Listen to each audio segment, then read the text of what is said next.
చిందం బాలకృష్ణ మన తెలంగాణ తొలి ముఖ్యమంత్రి కల్వకుంట్ల చంద్రశేఖరరావు గారికి అడ్వాన్స్డ్ జన్మదిన శుభాకాంక్షలు. మీ పుట్టినరోజు నాడు బీఆర్ఎస్ పేరును టీఆర్ఎస్గా పెడితే చాలా రాబోయే రోజుల్లో అంతా మీకు మంచి జరుగుతుంది. మన మాట వినే పరిస్థితులలో వాళ్ళు లేరు చింద్రం బాలకృష్ణ. నిజానికి తెలంగాణ ఇంటి పార్టీగా, తెలంగాణ సొంత పార్టీగా టీఆర్ఎస్ నాడు తెలంగాణ ప్రజలందరినీ తెలంగాణ ఉద్యమంలో మమేకం చేసింది. ఆ క్రమంలోనే తెలంగాణ ప్రజలు ఇది మా పార్టీ అనుకున్నారు.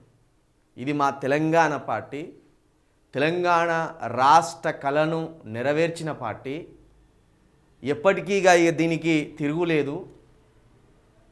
చాలామంది మేధావులు కావచ్చు, విమర్శకులు కావచ్చు, విద్యావంతులు కావచ్చు ఏమనుకున్నారంటే కేసీఆర్ గారు ఈ దేశంలో రికార్డ్ స్థాయిలో ముఖ్యమంత్రిగా కొనసాగుతారేమో అని అనుకున్నారు. ఎందుకంటే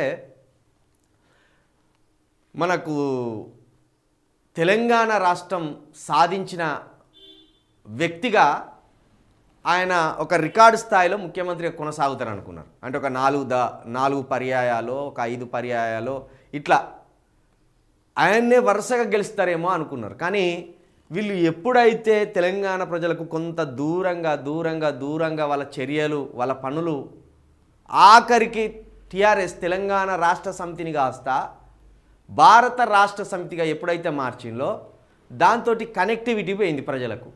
ఓహో, ఇది తెలంగాణ పార్టీ కాదేమో, ఇది భారత రాష్ట్ర పార్టీ ఏమో, ఇదిగా మన పార్టీ కాదేమో, దీనికి మనకు చెల్లు అయిపోయిందేమో అనుకున్నారు.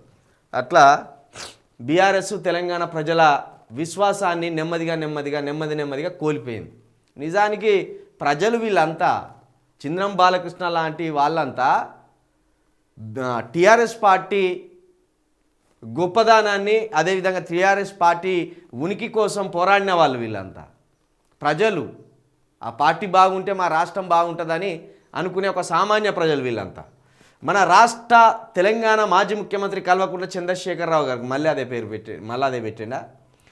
శివుని ఆజ్ఞ లేనిదే చీమైన కుట్టదంటారు. అలాంటి ఉద్యమంలో కేసీఆర్ కుటుంబంలో ఒక్కరైనా చనిపోయారా అనే వాళ్ళకి నేను ఒకటి తెలియజేస్తున్నా, ఒక్కరు పుట్టాలన్నా ఒకరు చావాలన్నా ఆ భగవంతుడి చేతిలో ఉంటుంది. ఇది మంచిదే. ఏమంటారంటే కేసీఆర్ కుటుంబంలో ఒక్కరైనా చచ్చిందా అంటే ఎందుకు చావాలి వాళ్ళ కుటుంబంలో? అదేం దురుద్దేశం, అదేం చెడు ఆలోచన.